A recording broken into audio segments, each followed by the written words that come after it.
Hello friends, আবারও হাজির হয়েছে একটি টিপস নিয়ে। আজ যে টিপসটি শেয়ার করব তা হলো জন্ম নিবন্ধন আবেদন কিভাবে আপনি অনলাইনে করতে পারেন সেই জিনিসটাই দেখাবো। তো চলুন দেখে আসি। অনলাইনে গিয়ে বার্থ রেজিস্ট্রেশন বিডি লিখে সার্চ করুন। তারপরে দেখুন জন্ম নিবন্ধনের জন্য আবেদন bdris.gov. এমন একটি ওয়েবসাইট আসবে, এখানে ক্লিক করুন। এখানে ক্লিক করার পর এখন এখানে দুইটি অপশন আছে। আপনি কি জন্মস্থান অনুযায়ী নাকি স্থায়ী ঠিকানা অনুযায়ী জন্ম নিবন্ধন করবেন, এটা সিলেক্ট করুন। বিশেষ করে যাদের ভোটার আইডি কার্ডে জন্মস্থান থাকে তাদের জন্মস্থান অনুযায়ী আপনার জন্ম নিবন্ধন করতে হয়। তো জন্ম নিবন্ধন যেখানে জন্মগ্রহণ করেছেন সেই ঠিকানায় আপনার জন্ম নিবন্ধন করতে হবে।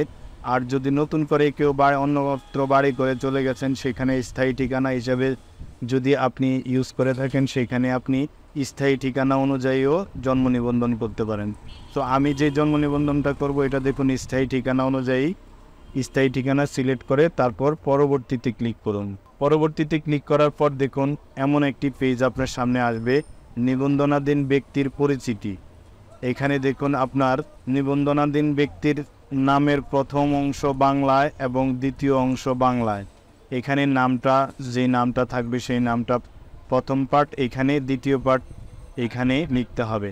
তো বাংলায় প্রথম অংশ এবং দ্বিতীয় অংশ দেওয়ার পর একইভাবে ইংরেজিতেও আপনার নামের প্রথম অংশ এখানে আর দ্বিতীয় অংশ এখানে আপনার টাইপ করে দিতে হবে। তো নাম লেখার পর রয়েছে দেখুন এখানে আপনার জন্ম তারিখ, আপনার ভোটার আইডি কার্ড অথবা টিকা যেখানে আপনার জন্ম নিবন্ধন সঠিক আছে, অথবা এসএসসি পাসের সার্টিফিকেট। এখানে আপনার যে কোনো একটা দেখে জন্ম তারিখটা এখানে সঠিকভাবে লিখুন। তারপর রয়েছে দেখুন এখানে আপনার পিতা মাতার কততম সন্তান, এখানে আপনার এটা উল্লেখ করতে হবে।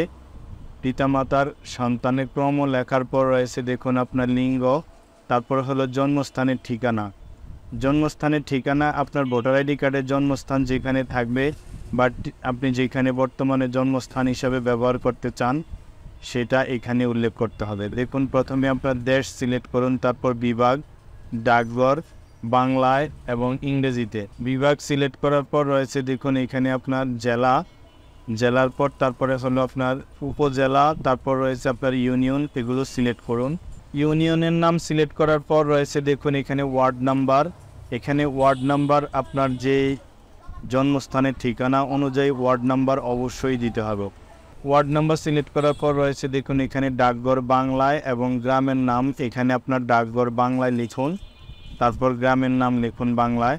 তারপর রয়েছে দেখুন এখানে আপনার ইংরেজিতেও একইভাবে পোস্ট অফিসের নাম এবং গ্রামের নাম ইংলিশে লিখুন।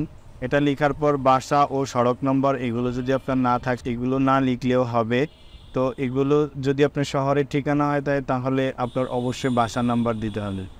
তারপর রয়েছে দেখুন এখানে আপনার পিতা মাতার জন্ম নিবন্ধন। যাদের বয়স 18 বছরের নিচে তাদের অবশ্যই পিতা মাতার জন্ম নিবন্ধন লাগবে। পিতা মাতার জন্ম নিবন্ধন ছাড়া 18 বছরের নিচে যাদের বয়স তারা কোনোভাবে আপনার এই জন্ম নিবন্ধন আবেদনটি করতে পারবে না। যদি আপনার 18 বছরের উপর হয় তাহলে এখানে আপনার পিতার নাম লিখুন বাংলায় এবং ইংরেজিতে। একইভাবে 18 বছরের উপরে যদি হয় তাহলে মাতার নাম লিখুন বাংলায় এবং ইংরেজিতে। এই দুইটা নাম লিখে যদি তাদের ভোটার আইডি কার্ড থাকে সেগুলো বাবা মার ভোটার আইডি কার্ডও এখানে দিতে পারেন। ভোটার আইডি কার্ড যদি না থাকে তাহলে এখানে দেখুন পিতার জাতীয়তা সিলেক্ট করুন এবং মাতার জাতীয়তা সিলেক্ট করুন। এই দুইটা সিলেক্ট করে তারপর পরবর্তীতে ক্লিক করুন। পরবর্তীতে ক্লিক করার পর এখানে আপনার স্থায়ী ঠিকানা চলে আসছে দেখুন। স্থায়ী ঠিকানার এখানে আপনার জন্মস্থান যদি আপনার সব ঠিকানা একই থাকে তাহলে এখানে শুধু টিক দিলেই আপনার সবগুলো নিয়ে নেবে। আর যদি আলাদা আলাদা ঠিকানা হয় তাহলে এখানে স্থায়ী ঠিকানা সিলেক্ট করুন। ধরুন আপনার জন্মস্থান হয়েছে গ্রামে আর স্থায়ী ঠিকানা হয়েছে ঢাকায়, তাহলে এখানে আপনার স্থায়ী ঠিকানা সিলেক্ট করতে ঢাকা প্রথমে দেশ সিলেক্ট করুন, তারপর বিভাগ, জেলা, তারপরে হলো সিটি কর্পোরেশন, তারপর ওয়ার্ড নাম্বার, তারপরে আবার আপনার ডাকঘর বাংলা এবং ইংরেজিতে এটা টাইপ করে দিতে হবে। তো ডাকঘর লেখার পর রয়েছে দেখুন আপনার গ্রাম, মহল্লা, এখানে আপনার অ্যাড্রেসটা যেভাবে আছে সেটা এখানে দিতে পারেন। তো এখানে দেখুন গ্রাম মহল্লা দেওয়ার পর বাসা এবং সড়ক নাম্বার এগুলো আপনার বাংলা ইংরেজিতে দুইভাবেই দিতে হবে। আর স্থায়ী ঠিকানা এবং বর্তমান ঠিকানা যদি একই হয় তাহলে এখানে দেখুন একটা টিক দিলে আপনার স্থায়ী ঠিকানাটা বর্তমান ঠিকানাটা হিসাবে নিয়ে নিবে। তো দুটোটা ঠিকানা একই হলে খুব সহজে আপনার স্থায়ী ঠিকানাটা লিখলেই শুধু টিক দিলে দ্বিতীয় অপশনের বর্তমান ঠিকানাটাও একই হয়ে যাবে। তারপর এখানে দেখুন সঠিকভাবে ঠিকানা দেওয়ার পর এখানে পরবর্তীতে ক্লিক করুন।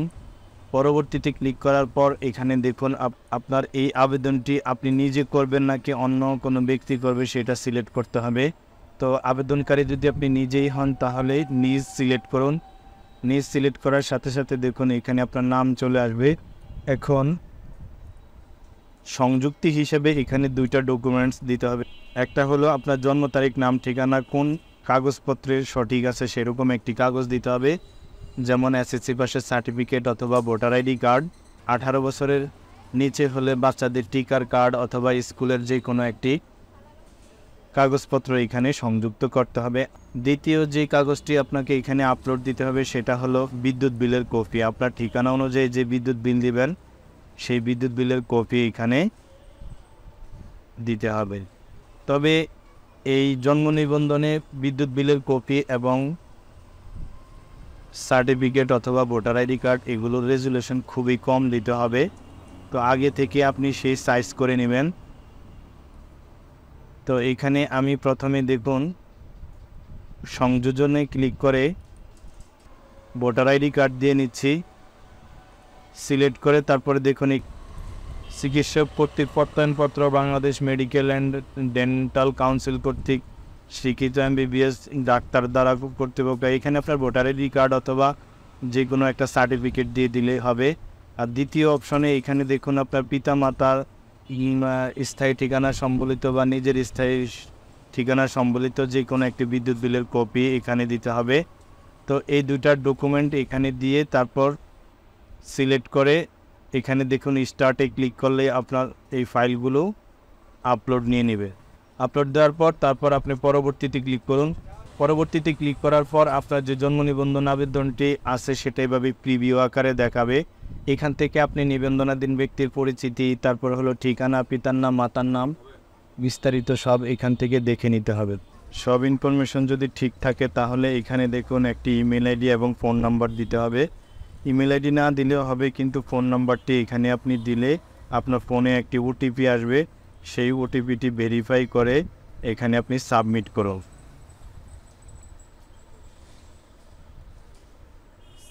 সাবমিট করার সাথে সাথে আপনার আবেদনটি সাকসেসফুলিভাবে সাবমিট হয়ে যাবে। এখানে লেখা আসবে আবেদনপত্রটি সফলভাবে সাবমিট করা হয়েছে। এখানে ক্লিক করে আবেদনপত্রে প্রিন্ট করে নেবেন। তো আবেদনপত্র প্রিন্ট করতে গেলে আপনি কিন্তু সরাসরি এটা প্রিন্ট করতে পারবেন না। তো এইখান থেকে আপনার যে আবেদনপত্র নাম্বারটি আছে সেটা আপনি সেভ করে রাখবেন। দেখুন এখানে প্রিন্ট করা যাচ্ছে না। তো এখানে আপনি আবেদনপত্র নাম্বারটি নিয়ে আপনি পুনরায় আবার আপনার জন্ম নিবন্ধনের ওয়েবসাইটে লগ ইন করুন। সেখানে যাওয়ার পর দেখুন এখানে রয়েছে জন্ম নিবন্ধন আবেদনপত্র প্রিন্ট, এইখানে ক্লিক করুন। এখানে ক্লিক করার পর এখানে আপনার জন্ম নিবন্ধনের জন্য আবেদন এটা সিলেক্ট করে তারপর অ্যাপ্লিকেশন আইডিটি এখানে পেস্ট করুন। এখান থেকে পেস্ট করার পর জন্ম তারিখ লিখে তারপর এখানে দেখুন আপনার প্রিন্ট অপশনে ক্লিক করলে আপনার আবেদনপত্রটি এইভাবে আসবে। এখান থেকে আপনার আবেদনপত্রটি প্রিন্ট করে নিতে হবে। তো আবেদনপত্রটি প্রিন্ট করার পর আপনার প্রয়োজনীয় যে ভোটার আইডি কার্ড এবং বিদ্যুৎ বিলের কপি এইগুলো নিয়ে এই আবেদনপত্রটি নিয়ে আপনার ঢাকায় হলে ওয়ার্ড কাউন্সিলরের কার্যালয়, আর যদি ঢাকার বাইরে হয় তাহলে ইউনিয়ন অফিসে গিয়ে যোগাযোগ করে প্রয়োজনীয় কাগজপত্র জমা দিয়ে আপনার জন্ম নিবন্ধনটি সেখান থেকে তুলতে পারেন। তো ফ্রেন্ডস, এভাবে আপনি জন্ম নিবন্ধন অনলাইনে আবেদন করে জন্ম নিবন্ধন করতে পারেন। তো আজ এই পর্যন্তই। আল্লাহ হাফেজ। তো ফ্রেন্ডস, এই ভিডিওটি যদি আপনার ভালো লেগে থাকে তাহলে একটি লাইক দিবেন এবং কমেন্ট করে আপনার মতামত জানাবেন। আর যদি বিন্দু পরিমাণ উপকার এসে থাকে তাহলে আমার চ্যানেলটি অবশ্যই সাবস্ক্রাইব করবেন। আর পরবর্তী ভিডিও দেখার জন্য বেল বাটনে একটি ক্লিক করবেন।